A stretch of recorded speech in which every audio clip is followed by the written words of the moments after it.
도널드 트럼프 미국 대통령이 현지 시간 알래스카주 천연가스 건설 프로젝트를 언급하면서 한국 기업이 투자할 것이라고 밝히자 국내 증시에서 관련주들이 급등하고 있습니다. 한국거래소에 따르면 11시 30분 기준으로 한국가스공사의 주가는 전일 대비해서 10% 올라섰고요. 같은 시간 포스코 인터내셔널의 주가도 오름세를 나타내고 있습니다.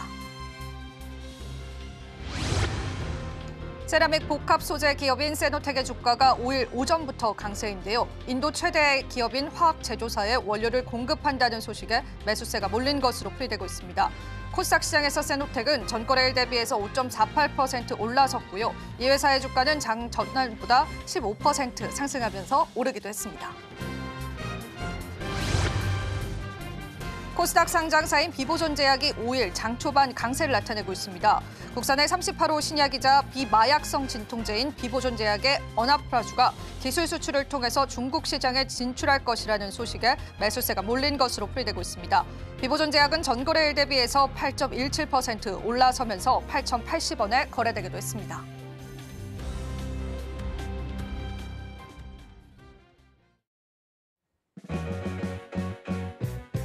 시청자 여러분 안녕하세요. 마켓 쇼쇼쇼 진행을 맡은 이지영입니다. 오늘 우리 증시의 반등이 반갑기는 합니다만 그래도 시장에서는요 호재와 악재가 공존하고 있는 것 같습니다. 그간 우려감으로 제기됐었던 우크라이나 재건에 관한 협상 결렬이요. 다시금 협상 재개의 카드를 띄어들면서요. 시장에서는 관련 안주의 흐름들도 요동치고 있는 모습 확인되고 있습니다. 지금 트럼프 대통령이 백악관에서 실시간으로 정상회의를 진행 중입니다. 이 기사들 때문에 또 시장에 움직임이 있을 수 있기 때문에 오늘 같은 시장에서는 오후장 그리고 마감 시장까지 우리가 긴장의 끈을 놓을 수 없는 것 같습니다. 실시간으로 다양한 속보들 전해드리면서요. 오늘도 시장 전략들 함께하겠습니다. 자, 오늘 첫 번째 코너부터 소개해드릴게요. 오늘 같은 경우에는 뉴지스 코너 준비되어 있고요. 시장을 보는 색다른 시각들 여러분들과 함께해드릴 예정입니다. 많은 참여 부탁드리고요. 또 저희 방송 유튜브 통해서도 시청하실 수가 있죠. 소통과 참여도 부탁드리도록 하겠습니다. 저희 방송에서 제공해드리는 정보는 투자 판단에 대한 조언일 뿐입니다. 가치 판단과 상승 하락을 보장하고 있진 않다는 점 다시 한번 유의 부탁드리겠습니다. 자, 그럼 마감 시장까지 저희와 함께 다양한 전략들 챙겨보시죠. 마켓 쇼쇼쇼 1부 본격적으로 출발합니다.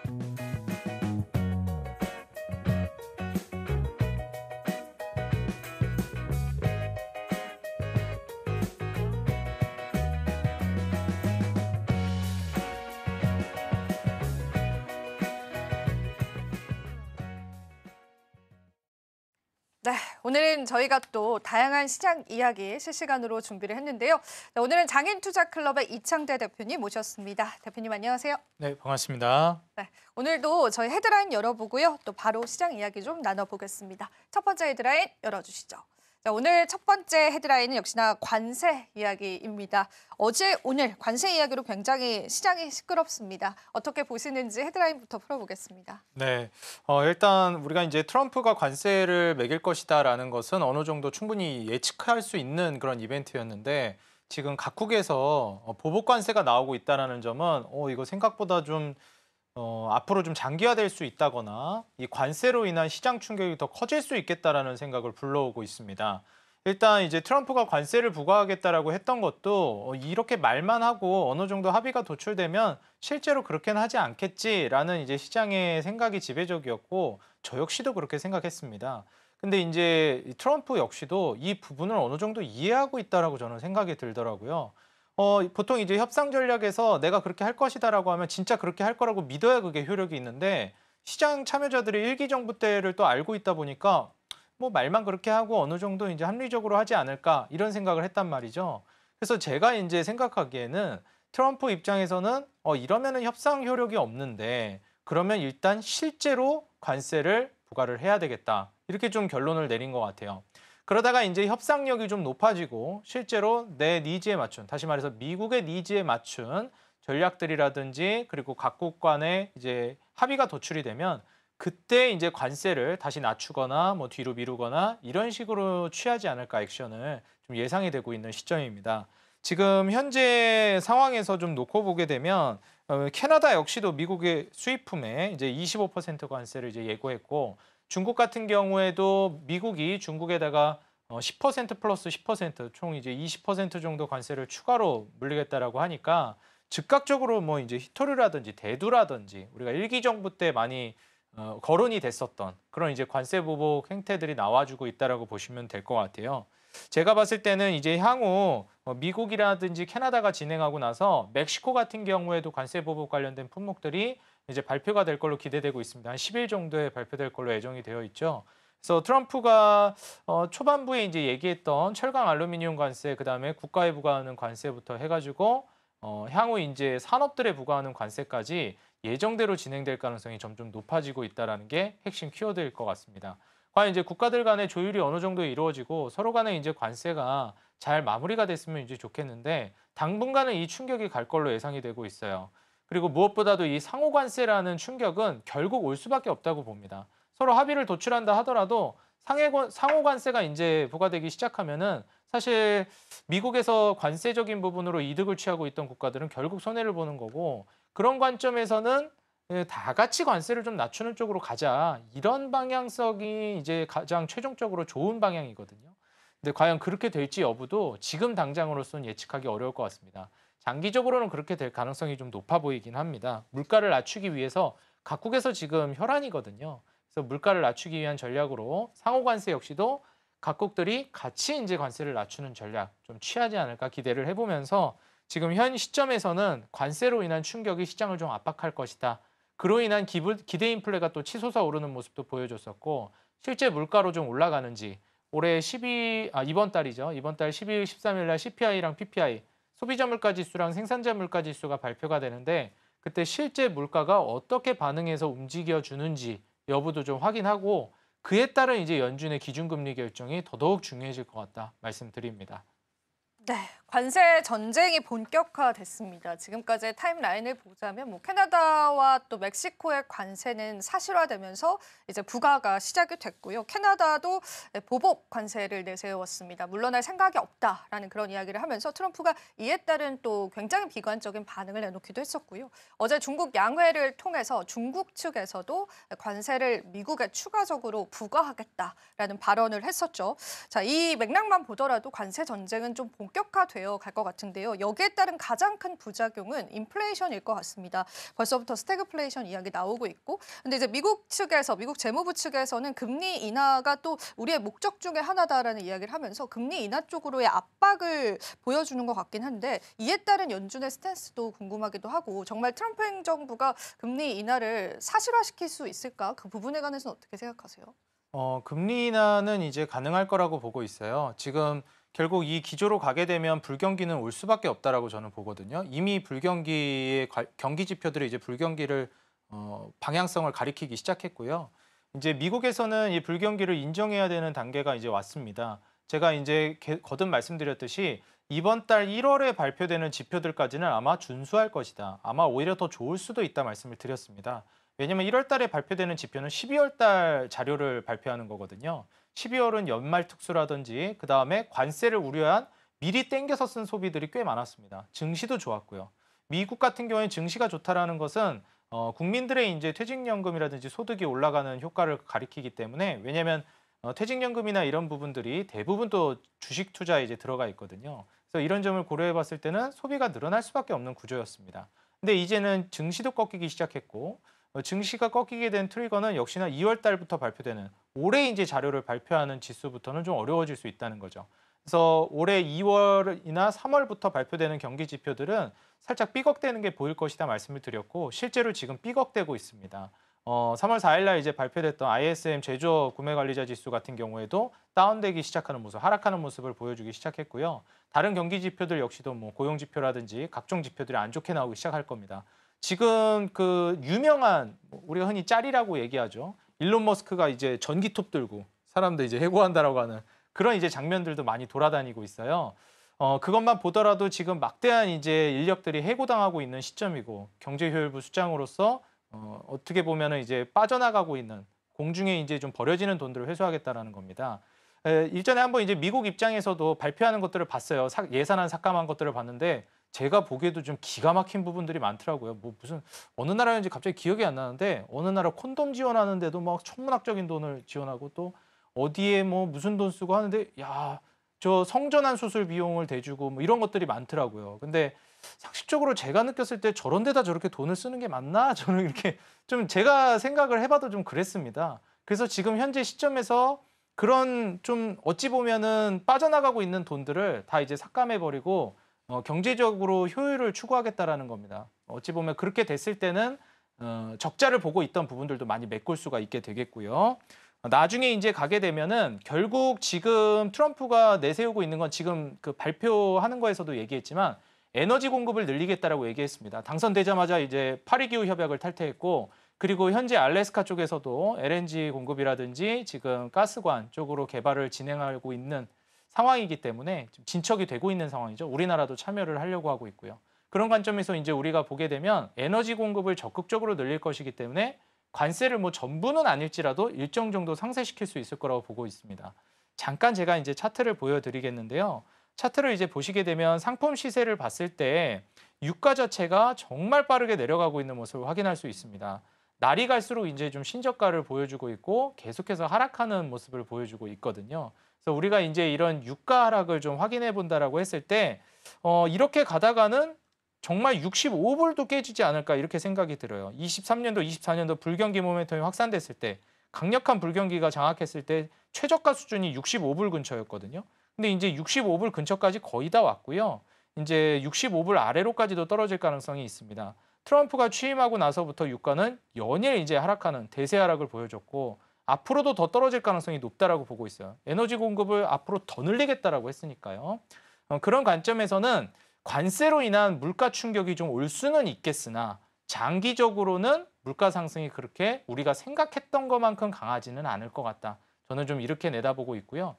관세라는 것도 결국에는 합의가 도출되게 되면 나중에는 상호관세 얘기를 하면서 다 같이 좀 낮추는 방향성으로 갈 거라고 봅니다. 다른 나라들도 관세로 이렇게 싸우면서 결국 득될 건 없거든요. 같이 좀 관세 낮추면서 잘 먹고 잘 사는 쪽으로 가는 게 훨씬 유리하기 때문에 이 전쟁도 결국 신경전인데 이걸 과연 얼마나 지속할까 지금 같은 불경기에 저는 좀 그런 생각도 있습니다.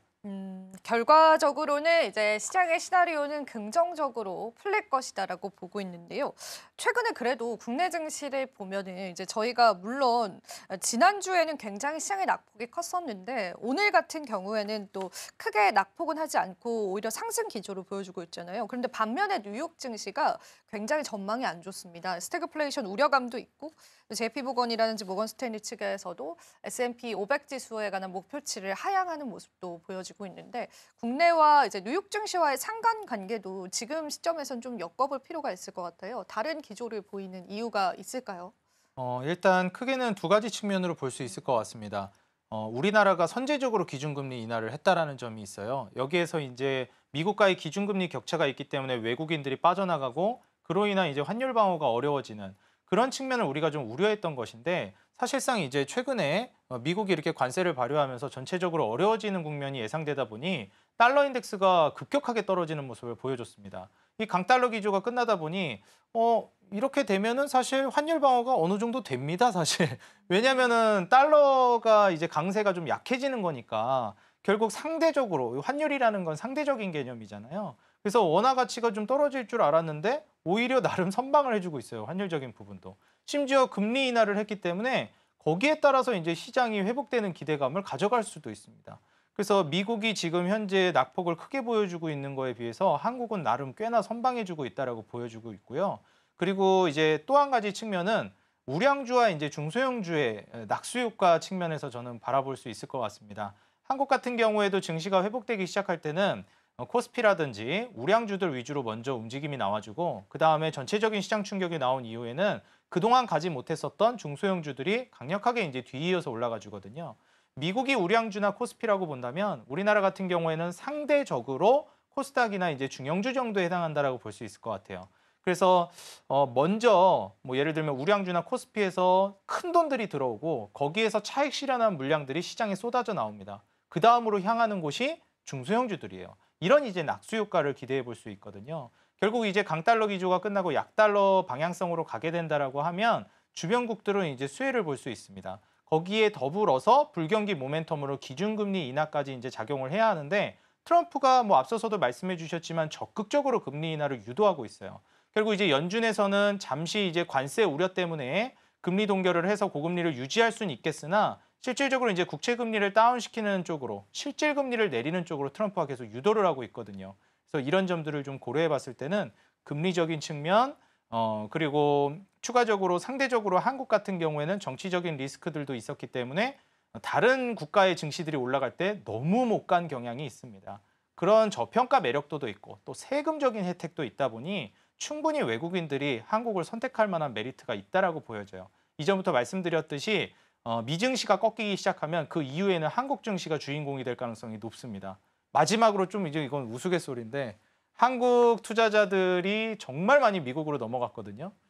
제 그 아는 또 지인분 중에 한 분이 같이 이렇게 방송 나오시고 하시는 분이거든요. 누구라고 말씀을 못 드리겠지만 네. 이제 개미 심리 반대로만 하면 된다. 아, 네. 네, 그래서 이제 혹시 전가요? 아, 말씀하시는 그렇게 하셨나요? 건가요? 이제 한국 주식하다 미국 주식으로 넘어가셨나요, 혹시? 그건 아닙니다. 네. 네. 지금 한국 사람들이 대부분 그렇게 하고 있기 때문에 다시 한국 주식 좋아질 거다. 막 그런 말씀을 우스갯소리를 하시더라고요.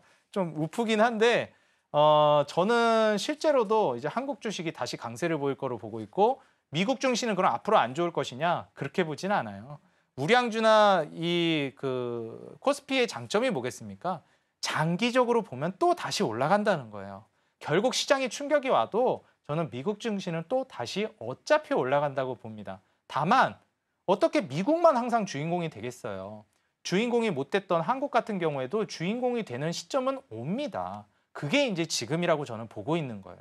그래서 지금 같은 시점에는 한국 주식을 조금 더 관심 있게 보시는 게 어떨까? 미국 증시는 장기적으로 좋으니까 그대로 보시되 한국 주식도 지금부터 한번 투자를 고려하시면 굉장히 큰 기회가 있으니 잘 살펴보시라고 조언 드리겠습니다. 국내 증시의 밸류 매력은 여전히 유효하기 때문에요. 뉴욕 증시가 지금 힘들긴 하지만 오히려 한국 증시가 그 도피처가 될 수 있다라는 의미로도 여러분들 해석해 보셔도 좋을 것 같습니다. 자, 첫 번째 헤드라인 이야기 좀 나눠봤고요. 저희가 오늘 두 번째 헤드라인 또 열어보면서요. 시장 이야기 계속 나눠보겠습니다. 오늘 두 번째 헤드라인 열어주시죠. 네, 오늘의 두 번째 헤드라인입니다. 오늘 사실 알래스카 개발에 관한 이야기가 들려왔는데요. 이거 관련해서 또 국내 기업들의 수혜도 좀 예상이 되고 있는 시점인데 오늘 헤드라인의 제목은 이렇습니다. 알래스카를 받고 관세 면제를 던지기를 한다. 이런 의미인데 어떤 의미일까요, 대표님? 일단 이제 트럼프는 유명한 사업가 출신이잖아요. 네. 그렇기 때문에 결국 주고받는 게 있어야 되는데 뭐 사업가 입장에서는 지금 미국 입장으로 이제 따져봤을 때 미국은 자꾸 퍼주기만 하고 손해만 봤다라는 거예요. 그래서 이제 앞으로는 이런 불공정한 거래는 하지 않겠다는 겁니다. 그래서 저는 철저하게 사업가적인 마인드로 트럼프에게 접근해야 된다라고 보고 있어요. 관세를 부과한다라고 했는데 트럼프도 얘기했듯이 철저하게 우리나라에 같이 이득을 가져다 준다라고 하면 그러면 충분히 관세적인 부분도 얼마든지 저는 유예해 줄 수 있다라고 봐요. 결국 제가 계속 거듭 말씀드렸듯이 관세라는 것은 협상 카드거든요. 근데 이제 미국 입장에서 정말 중요한 지금 정책이 있는데 지금 관세를 밀어붙이면서 필연적으로 물가가 올라가는데 관세로 인한 물가 상승을 내려줄 수 있는 카드가 있습니다. 그게 바로 에너지 공급 정책이에요. 그런 에너지 공급을 늘려야 하는데 그 사업을 하는 데 있어서 필수적인 산업이나 국가가 있습니다. 우리나라나 일본 같은 나라들이에요. 왜 우리나라가 또 필수적으로 필요하냐면 지금 현재 우리나라가 조선에 있어서 굉장히 강력한 모습을 보여주고 있죠. 그래서 조선 카테고리에서 지금 한국에 러브콜을 보내고 협력을 요청하고 있습니다. 그럼 조선을 어디다 쓰려고 하는 것이냐? 뭐 당연하게도 이제 LNG선도 있겠지만 지금 LNG를 계속해서 이제 퍼내려고 하고 있어요. 천연가스, 원유 공급을 많이 하려고 하고 있습니다. 자, 그럼 공급을 많이 하면 그거를 실어 날라야 돼요. 배로. 그럼 누구 배를 써야 될까요? 중국 배? 쓸 수 없죠. 한국 배를 써야 합니다. 왜냐면 동맹국은 중국이 아니라 한국이니까요. 그래서 이제 한국 조선업이 이렇게 하랑을 띠는 것이고 거기에서 이제 방산 키워드가 이제 또 올라가다 보니 이제 군함으로도 또 움직이는 겁니다. 이제 LNG를 공급을 많이 하게 되면 LNG를 날라줄 LNG 운반선, 뭐 삼성중공업 같은 기업들도 부각이 될 수 있겠고 그 다음에 결국 이제 에너지 공급을 늘리다 보니 이번에 이 알래스카에서 LNG 관련된 사업이 본격화되면서 굉장히 속도가 빨라지고 있습니다. 일본이랑 한국에도 투자를 직접 할 것을 종용하고 있는 상황인데 여기에 우리나라도 이걸 기반으로 좀 딜을 할 가능성이 높다라고 보여져요. 우리가 같이 가서 너희 에너지 공급을 도와주고 실제로 우리나라의 유수 기업들이 가서 그 사업에 참여할 테니 관세 좀 어떻게 해줘라. 이렇게 좀 할 수 있을 것 같아요. 그래서 이제 결국 이 에너지를 공급하려면 뽑아내야 하는데 이 가스관, 송유관 관련된 종목들이 부각을 받을 수 있습니다. 철강 관련주 중에서도 송유관 관련주. 오늘도 이제 철강 관련주도 이런 종목들이 어제부터 계속 강세를 보였죠. 세아제강이나 휴스틸, 렉스틸. 이런 기업들 같은 경우에는 이미 미국에 공장도 짓고 있거나 이미 지어서 생산하고 있어요. 생산 캐파가 꽤 됩니다. 이게 의미하는 바가 뭘까요? 관세에서 이득을 보고 있다는, 다시 말해서 철강 25% 관세를 받지 않고 있다는 뜻입니다. 그러면 경쟁 기업들, 혹은 경쟁 국가들, 특히나 철강 업계가 우리나라가 엄청나게 타격을 받았던 이유가 뭘까요? 중국의 저가 물량으로 이제 막 밀고 들어오니까 거기에서 이제 경쟁력이 밀리면서 어려워졌던 건데, 지금 25% 관세까지 하고 중국 기업들도 이렇게 다 몰아내고 이런 시점에서 우리나라 기업들, 세아제강이나 휴스틸, 렉스틸 같은 경우에는 미국에서 관세적인 부분에서도 자유로울 수 있고 그 사업에도 참여하면서 사업발 이득을 좀 볼 수 있겠죠. 송유관 사업 캐파 자체는 커지는데 그 사업에서 이득을 누리는 거는 몇 개 안 되는 기업들입니다. 우리나라 기업들이고요. 그래서 이런 기업들이 이제 강세를 보일 수 있으니 방금 말씀드렸던 철강, 송유관 관련된 종목들과 조선에서도 LNG 운반선에 해당되는 삼성중공업이나 오리엔탈 전공 같은 종목들이 실제로도 움직이고 있고 앞으로도 움직일 것 같아요. 그래서 이런 섹터들 한번 관심 있게 보시면 좋을 것 같습니다. 네, 좋습니다. 오늘 관련한 뉴스들이 또 시장에 반영도가 있기도 했었죠. 계속되는 시장의 흐름들도 살펴보시면 좋겠습니다. 자, 오늘 헤드라인은 여기서 마무리해보고요. 저희가 이어지는 코너 있습니다. 은혜로운 섹터 준비되어 있는데요. 자, 오늘은 또 롯데케미칼 흑자 전환에 관한 이야기를 드릴까 합니다. 업계적으로도 의미가 있는 일이었기 때문에요. 여러분들이 한번 살펴보시면 좋겠고요. 또 중국이 딥시크 다음에 양자 컴퓨터에 관한 기술력들을 내놓았습니다. 관련해서 오늘 양자 컴퓨터 관련주들도 움직이고 있는데 그 시장의 연결고리들도 한번 풀어보시면 좋겠습니다. 그럼 저희는 시장 한번 살펴보고 올게요. 은혜로운 섹터 이어집니다.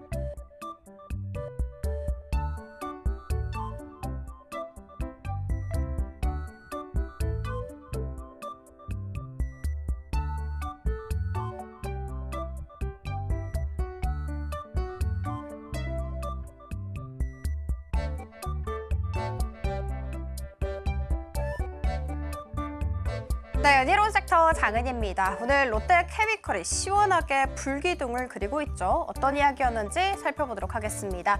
유한타증권에서 롯데케미칼에 대해서 긍정의 리포트를 냈습니다. 그 리포트의 주 골자는 올해 무려 4년 만에 흑자 전환할 가능성이 높다라는 것입니다. 증권가에서는 올해 영업이익을 2,200억 원대로 추정을 하고 있다는 부분, 참고로 작년에 영업이익은 8,900억 원대 적자를 기록했다는 부분 체크해드리도록 하겠습니다. 이렇게 흑자 전환 기대감으로 인해서 장중한 때 오늘 롯데케미칼 20% 이상의 상승세를 그리기도 했습니다.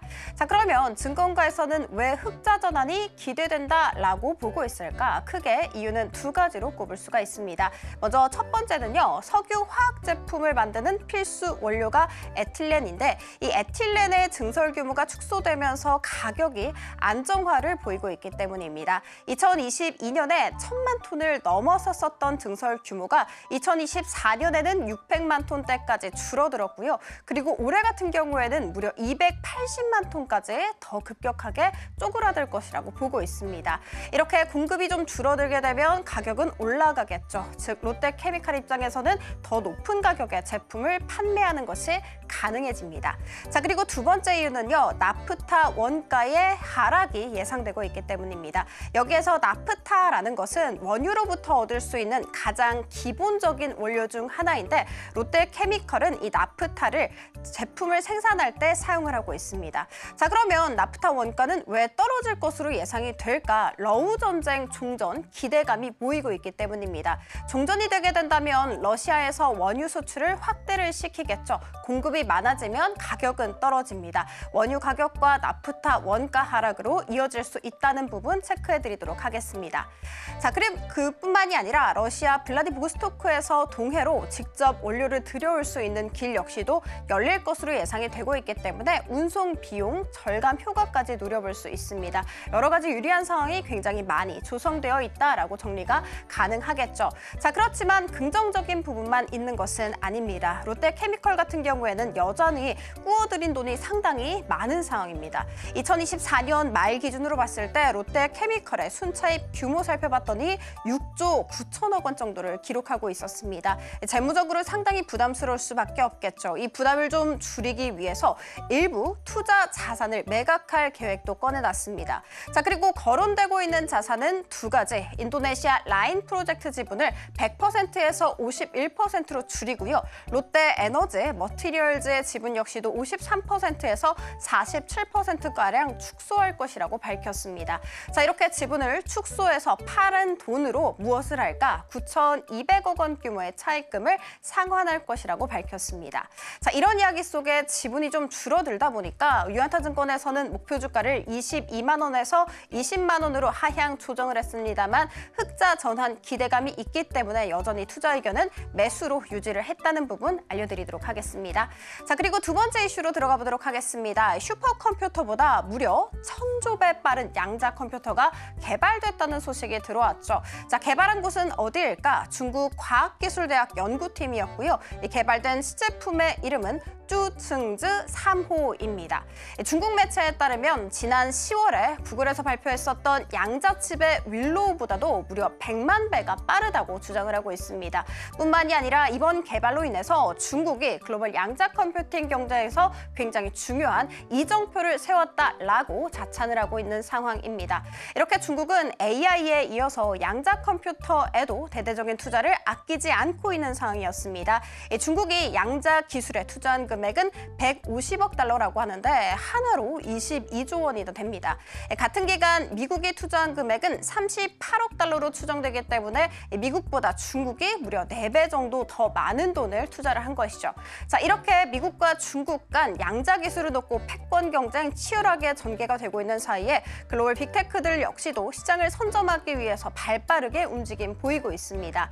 구글에 이어서 지난달 마이크로소프트는 양자칩 마요라나 1을 공개를 했었고 최근 아마존 웹 서비스에서도 오셀롯이라는 양자칩을 공개한 바 있다는 점 알려드리도록 하겠습니다. 자, 그렇지만 실용적인 양자 컴퓨터 언제 등장할까? 그 시점에 대해서는 좀 의견이 여전히 분분한 상황입니다. 올해 초 젠슨항 엔비디아 CEO는 20년 이상 걸릴 것이라고 코멘트를 했습니다만 구글 CEO는 5년에서 10년이면 된다. 그리고 빌 게이츠는 여기에 더해서 3년에서 5년 내를 바라보고 있다라고 이야기했습니다.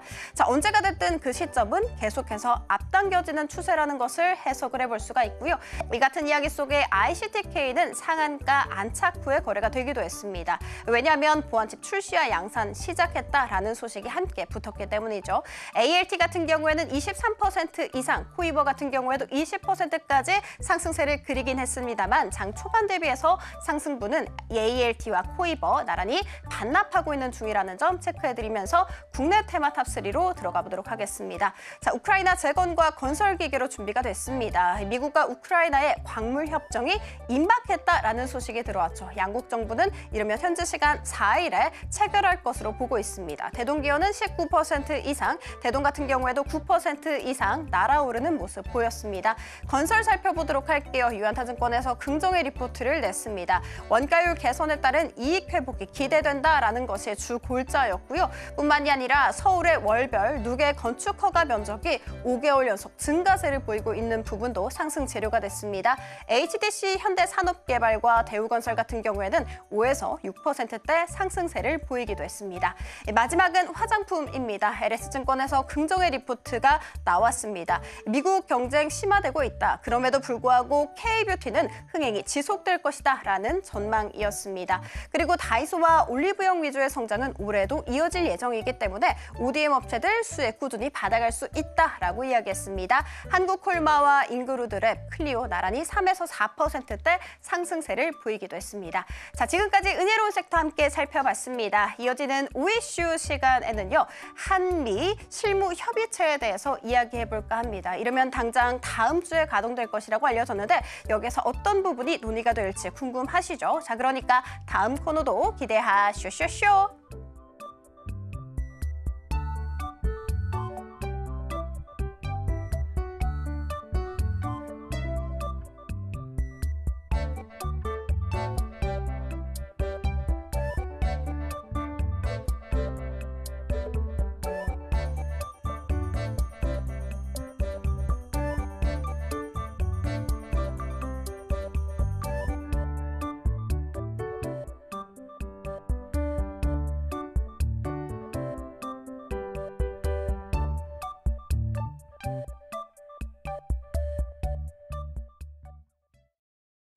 은혜로운 섹터 살펴보고 오셨습니다. 시장 이야기 계속 나눠보겠습니다. 코스피 코스닥 모두 다 1% 넘게 상승을 하는데요.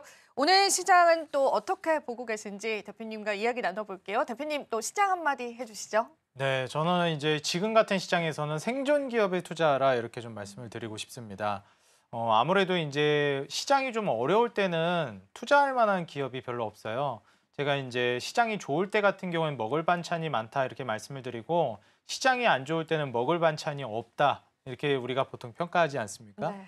근데 우리가 오히려 좀 매매 난이도를 생각해 봤을 때는 시장이 안 좋을 때가 과연 그렇게 어려울까? 좀 이런 생각도 듭니다. 왜냐하면 시장이 좋을 때는 일제히 다 올라가기 때문에 물론 어떤 주식을 매수해도 수익이 날 확률이 높아요. 다시 말해서 공부를 좀 안 해도 어지간해 시장에 참여만 하고 있으면 수익이 날 확률이 높습니다. 근데 이제 숟가락이나 젓가락이 다 분산되다 보니까 집중이 되는 효과는 좀 떨어져요. 시장이 안 좋을 때는 가는 기업, 다시 말해서 수익이 날 만한 기업이 한정되다 보니 그쪽으로 강력하게 수급이 몰립니다. 그래서 변동폭도 크고 종목이나 섹터별 온도차도 아주 극명하게 드러나게 돼요. 그래서 이럴 때 투자만 아주 잘하시게 되면 오히려 상승장 때보다도 훨씬 더 큰 수익을 노릴 수 있는 게 하락장이니까 요즘 같은 침체장에서 잘 갈 수 있을 만한 생존 기업에 좀 투자하시라 이렇게 조언 드립니다. 결과적으로 우리가 또 주식 시장을 대응함에 있어서 산업적인 공부도 굉장히 필요해진 시점이 온 것 같습니다. 여러 가지 관세 리스크들도 결과적으로 또 국내에 있는 다양한 산업들을 옥죄어 오기 때문에 그러한 또 리스크들을 피해갈 수 있는 기업들, 경쟁력 있는 기업들 찾는 게 조금 시급해지는 시장인 것 같고요. 그럼 오늘 5이슈 열어보면서요. 시장 이야기 계속 나눠볼게요. 오늘의 이슈 바로 한번 열어보도록 하겠습니다. 얼마 전에 실무협의체 구성에 관한 이야기가 나왔습니다. 산업장관이 방미를 해서 무언가를 얻어낸 것 같은데 그게 어떤 내용이었고 또 증시의 영향력들은 어떨지 한번 이야기를 풀어보겠습니다. 네, 일단 기본적으로 앞서 말씀드렸던 조선이라든지 우리나라가 강세를 보여주고 있는 부분들이 있습니다. 그리고 이제 중국으로부터 우리나라가 피해를 봤던 업종들이 있어요. 대표적인 게 조선이고요. 철강이나 앞서서도 이제 그 은혜로운 섹터 거기서 이제 말씀해 주시는데 네, 거기서 이제 화학이라든지 이런 쪽이 우리나라가 정말 잘했고 세계적으로도 잘 나갔는데 중국의 이제 저가 물량이라든지 산업 침투 등을 통해서 사실상 좀 생태계를 많이 파괴했다라고 볼 수 있습니다. 우리나라도 크게 피해를 봤고요. 근데 이게 비단 우리나라만 피해를 본 게 아니라 그런 기초산업군에 있어서 다른 국가들도 상당히 큰 피해를 봤어요. 산업 자체를 완전히 중국이 장악하려고 시도했기 때문에 당연할 수밖에 없다고 봅니다. 그런 관점에서 이제 중국을 견제하고 있는 관점에서 미국이 수수료를 부과한다, 관세를 매긴다 얘기가 나오니 우리나라도 이제 후판 반덤핑 관세 관련해서도 얘기가 나왔잖아요. 그래서 지금 이 방향성으로 가게 되면 우리나라는 좀 이익을 받을 수 있는 부분들이 많을 거라고 봅니다. 미국과 과연 어떤 협의체를 이제 만들어내느냐가 관건일 것 같은데 미국이 원하는 거 그리고 미국이 줄 수 있는 거 이런 것들이 이제 서로 니즈가 맞아 떨어져야지 저는 이게 박수가 이제 난다고 보거든요. 손바닥을 마주쳐야. 이제 미국이 필요한 건 이겁니다. 중국이 이런 이제 그런 기초산업군 조선이라든지 철강이라든지 너무 많이 장악을 하고 있었는데 중국 말고 우리 동맹국들 중에서는 누가 괜찮은 국가가 있나? 기술력도 있고 요 산업을 잘하고 있는 데가 한국이거든요. 한국 말고 딱히 없어요, 지금. 조선도 앞서 말씀드렸듯이 삼성중공업을 예로 들자면 지금 FLNG가 바다 위에 LNG 공장이라고도 불리는 플랜트에 있어서 가장 핵심적인 역할을 해주는 산업입니다. 근데 거기에 있어서 지금 전 세계적으로 딱 경쟁할 수 있는 기업이 2개 정도 있는데 하나가 삼성중공업이고 하나가 중국의 윗슨조선소입니다. 근데 말씀드렸듯이 윗슨조선소는 중국 기업이잖아요. 바로 이제 미국에서 제재가 들어갔고요. 그럼 이제 남아있는 기업이 어디냐? 한국, 그중에서 삼성중공업밖에 없습니다. 그러니 이제 이런 에너지 공급을 늘리는 데 있어서도 한국에 좀 도움을 필요로 할 수밖에 없는 상황이고, 앞서 말씀드렸듯이 그 알래스카 프로젝트에서도 에너지 공급을 늘리기 위한 일환으로서 LNG 공급을 늘릴 때 지금 한국의 송유관 관련된 기업들이 참여해서 같이 수혜를 볼 수 있겠다는 거예요. 또 우리나라가 이제 한 2000년대 중반, 그리고 2010년대 초반 이때만 하더라도 건설로 얼마나 해외에서도 이름을 날렸습니까? 해외에 정말 유명한 이제 뭐 마철로 같은 건물들도 한국 유명한 기업들이 참여해서 건설을 이제 완공한 이력들이 있잖아요. 이렇게 이제 조선이라든지 건설이라든지 중후장대 산업들에서 두각을 드러내던 우리나라이기 때문에 이런 점을 좀 미루어 봤을 때 미국이 한국에 좀 러브콜을 보낼 가능성이 높아요. 다시 말해서 큰 카테고리로 봤을 때는 인프라 산업을 미국 입장에서는 육성해야 합니다. 경기 살리기 위해서는. 인프라 산업이라는 게 결국에는 도로 깔고 철도 깔고 건물 새로 짓고 이런 것들이거든요. 뭐 가스관, 뭐 강관 이런 것들 짓고. 그런 관점에서 우리나라의 지금 철강 관련된 종목들 중에서도 이런 송유관 관련주가 먼저 움직이지만 나중에 이제 조선 관련된 후판, 동국제강 같은 기업들 있죠. 이런 쪽도 이제 추가적으로 움직일 가능성이 있고 건설에 들어가는 이제 철강들도 움직일 수 있습니다.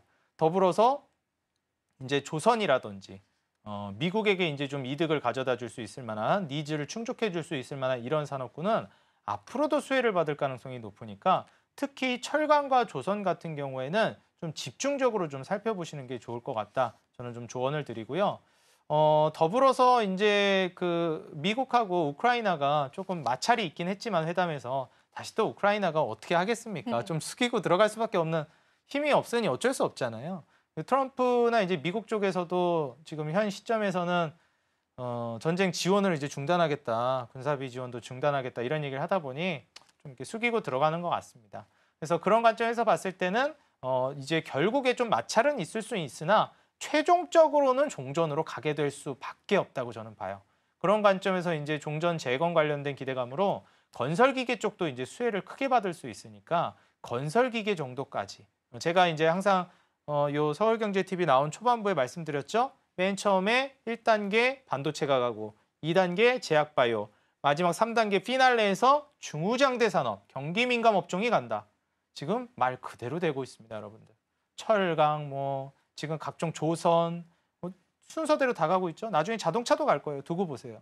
그래서 이런 중후장대 산업들이 쭉 이제 순서대로 가게 될 거니까 이 인프라 관련된 종목들, 건설기계도 그때 그 젤렌스키 대통령이랑 트럼프랑 좀 마찰 있고 나서 주가 많이 떨어졌거든요. 네, 많이 떨어졌습니다. 근데 오히려 그럴 때가 이제 기회죠, 사실. 왜냐하면 종전은 올 수밖에 없거든요.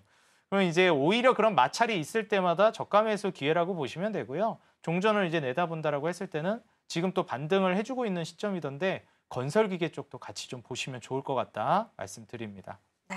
오늘 또 시장에서 들려온 속보에 따르면 젤렌스키 대통령이 트럼프 대통령한테 서한을 보냈다라고 하고요. 그 서한을 읽어본 트럼프 대통령이 이제 우크라이나 젤렌스키 대통령이 협상 준비가 된 것 같다 이런 발언을 했습니다. 결과적으로 재건이 조금 가속화될 가능성들도 시장에서 염두에 둬야 될 것 같아서요. 산업적으로 우리가 잘 살펴봐야 될 시점인 것 같습니다.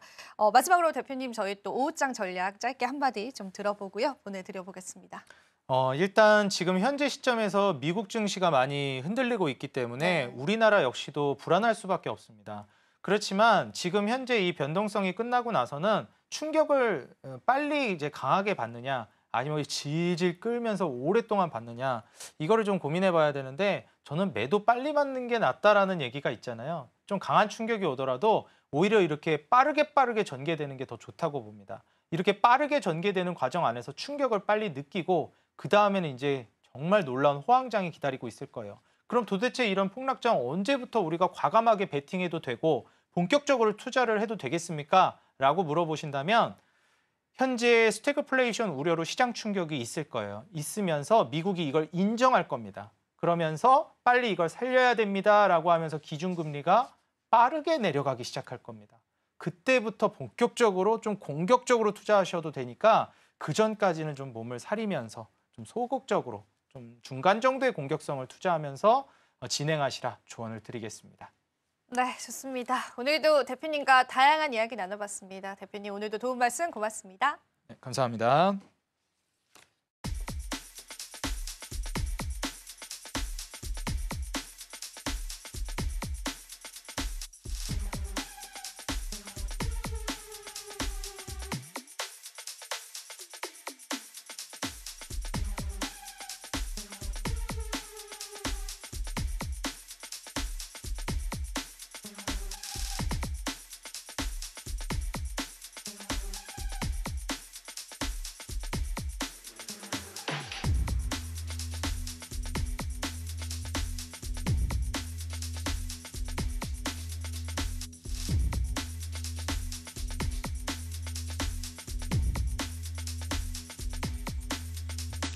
마켓 쇼쇼쇼 이지영의 넥스트 마켓으로 다시 인사드리고 있습니다. 오늘 우리 증시는 또 좋은 흐름들 이어져 오고 있었죠.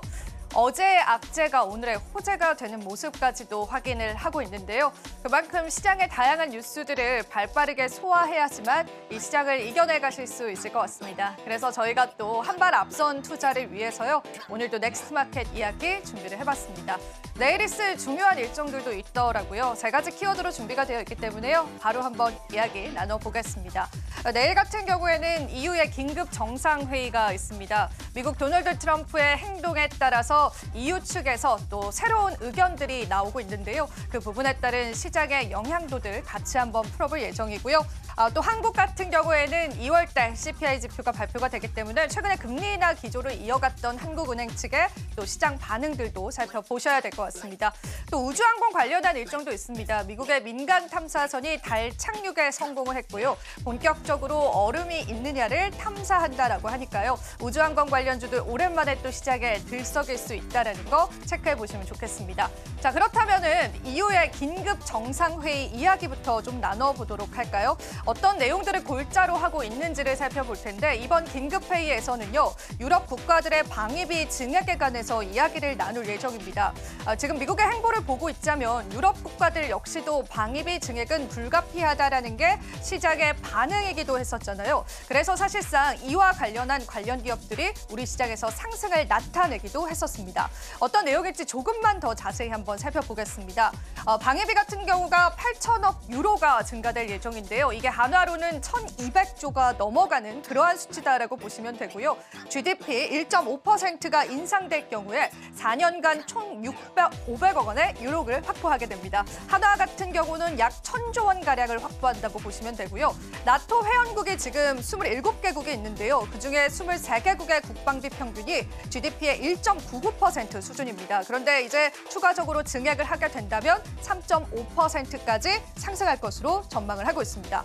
내용의 핵심 포인트는 이렇습니다. 실질적으로 EU 국가들이 가지고 있는 공동 예산을요.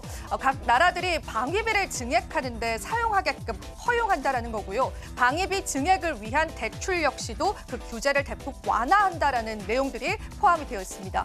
유럽이 이런 선택을 한 이유 다들 아실 겁니다.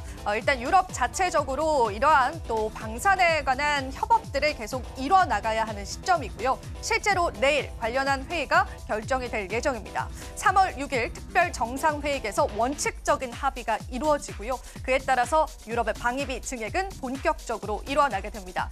행간에서는 이런 소식이 있더라고요. 유럽 같은 경우에는 바이 유러피안이다라고 해서 유럽 국가 내에 있는 기업들에 관한 무기를 먼저 소진을 해야 합니다. 그런 원칙 때문에 사실상 국내 방산 기업들에게 호재가 바로 이어지진 않을 것이다라는 의견도 있었는데요. 하지만 유럽의 무기만으로 방위비를 증액하는 데는 분명한 한계가 있습니다. 그렇기 때문에 미국의 무기뿐만 아니라 국내의 무기 역시도 사들일 가능성이 있다는 게 오늘 국내 주식시장에 선반영됐다고 보시면 되겠습니다. 그런데 사실상 이제 이러한 방산 업체들은요. 단순한 시장 모멘텀으로 움직이는 게 아니라 슈퍼사이클에 돌입했다라는 이야기가 있거든요. 만약에 내일 특별 정상회의를 통해서 원칙적인 합의에 이루어지게 된다면 방산주들의 바라보는 시선들도 시장에서 조금 더 긴 관점을 가져갈 수 있다는 게 오늘 시장의 체크 포인트다라고 보시면 되겠습니다. 자, 그리고 앞서서 언급해드렸었던 내일 우주항공 관련한 일정도 있는데요. 우주항공 관련해서는 두 가지의 시선이 있습니다. 호재와 악재가 있는데 일단은 미국의 민간 탐사선이 달 남극에 얼음 탐사를 착수할 예정입니다. 그러다 보니까 사실상 이 얼음 탐사에 성공을 할 경우에 우주항공 관련주들이 또다시 시장에서 상승할 가능성이 있다는 게 대두되고 있습니다. 2월 26일이었습니다. 아테나 자체가 발사가 되면서요. 달 남극에 착륙을 했는데 그 이후에 이제 얼음 탐사를 통해서 실제로 이 달 탐사에 관한 괄목할 만한 성과를 낼 예정이다라고 보시면 됩니다. 하지만 또 스페이스X 쪽에 관한 악재도 있었습니다. 국내 천문학 연구팀과요. 또 미국에 있는 기업들이요. 같이 협업을 해서 지금 현재 달로 보내기 위한 로켓을 개발을 했는데 그게 계속 지연이 됐습니다. 그 이유 중에 하나는 스페이스 스페이스X의 로켓을 활용을 하게 되는데 이 스페이스X의 로켓 펠컨 9이요. 계속되는 기술적인 문제를 겪고 있기 때문입니다. 그 지연된 일정들 보시면요. 가히 놀랍습니다. 원래는 2월 28일이었는데 그 일정이 3월 1일로 미뤄졌고요. 또 3월 3일까지 미뤄진 이후에 그리고 3월 5일 최종적으로 3월 7일 날 발사를 한다라고 하니까 스페이스X 쪽에 관한 시장의 신뢰도 역시도 지금은 무너져 있습니다. 그 부분도 체크를 해보시면서 우주항공 관련 섹터군들의 호재와 악재들을 여러분들이 같이 좀 소화를 해보시면 좋을 것 같아서 오늘 또 일정적으로 한번 체크를 해봤습니다. 내일도 굵직한 일정이 있으니까요. 여러분들이 시장 대응점들을 잘 찾으셔서 내일 시장도 보다 한 발 앞선 투자 전략들 가져가시면 좋으실 것 같습니다. 자, 그럼 최근에 요동치고 있는 암호화폐 시장 이야기로 넘어가 볼까요? 자, 이더리움은 하락장 진입이다라는 그런 이야기가 나왔습니다. 오늘도 제가 또 온체인 지표 하나를 가지고 왔는데요. 이 지표를 우리가 잘 해석하기 위해서 몇 가지 표기를 해놨거든요. 같이 한번 좀 살펴보겠습니다. 일단 첫 번째로는 이더리움이 왜 하락장에 진입을 했느냐에 관한 건데요. 이게 바로 고래들의 수익 지표를 나타내는 겁니다. 지금 제가 표기를 해놓은 구간 자체가 이전 하락장 때 이더리움 고래들의 수익 지표이거든요. 이 수익 지표 자체를 보시면은 대부분의 고래들은 수익 자체가 크지는 않거나 혹은 적은 고래들 같은 경우에는 손실을 나타내는 부분까지도 확인이 되고 있죠. 그런데 중요한 건 이런 하락장의 패턴이 지금 현재도 일어나고 있다는 겁니다. 최근의 지표도 같이 한번 좀 살펴보도록 하겠습니다. 최근 지표 보시면요. 최근 이더리움 고래들 같은 경우에는요. 이런 하락장에서 우리가 또 한 번 하락을 맞이할 가능성이 있다는 거에 무게를 싣고 있습니다. 이더리움 고래들의 지금 현재 평균적인 수익 자체가 이전 하락장과 굉장히 유사해지고 있다는 게 확인이 되실 겁니다. 심지어 어떤 고래들은요. 지금 현재 이더리움을 손실 중이다라고 하는 부분들을 또 한번 이야기를 하면서요. 만약에 고래들이 이러한 물량 자체를 견디지 못하고 시장에 물량을 내놓을 경우에 이더리움 쪽에 관한 가격 덤핑의 우려감들도 제기가 되고 있습니다. 다들 아실 겁니다. 이더리움이 이번 강세장에서 굉장히 좋은 성적을 내지 못했습니다. 그래서 보유자들도 상당히 많을 텐데요. 고래들 역시도 이더리움의 이런 하락은 예측하지 못했던 것 같습니다. 그만큼 시장은 난이도가 있다라고 해석을 해보면 좋겠습니다. 자, 그렇다면 저희 암호화폐 시세 간단히 한번 짚고 가볼까요? 우리가 또 어떤 변동성을 현재 기다리고 있는지를 보시면 좋을 텐데요. 비트코인은 24시간 기준으로는 3%가량 상승을 했습니다. 이 3% 상승하면서 현재는 1억 2천만 원 선을 넘어서는 수치까지도 나타내고 있고요. 이더리움도 보겠습니다. 이더리움은 3% 상승을 했지만 그래도 2,200달러 선을 하회하고 있는 수치이기 때문에요. 추가적인 시장의 하락도 여러분이 염두해 주시면 좋겠습니다. 전반적으로 시장은 다시금 상승세로 도래한 모습이고요. 현지 시간으로 3월 7일 날 암호화폐 관련한 정상회의가 개최가 되는 만큼 그때 또 시장의 변동성들도 체크해 보셔야 될 것 같고요. 오늘 솔라나 코인 같은 경우에도 2%가량 상승하는 모습까지도 확인되고 있습니다. 아시아 증시 개장하면서도 특별한 변동성은 없고요. XRP 같은 경우에만 조금의 조정 국면을 나타냈다고 보시면 되겠습니다. 최근에 또 트럼프로 인해서 요동치는 크립토 시장입니다. 대응 잘 해보셔야 될 것 같고요. 언제나 발빠른 소식들로 여러분들에게 다양한 투자 전략 함께하겠습니다. 자, 오늘 저희가 또 1부는 여기서 마쳐보도록 하겠고요. 투자 판단에 대한 조언일 뿐입니다. 가치 판단과 상승 하락 보장하고 있지는 않습니다. 저희는 잠시 뒤 2부에서요. 오후장 전략 이어가 보도록 할게요. 오늘도 시청해주신 여러분 고맙습니다.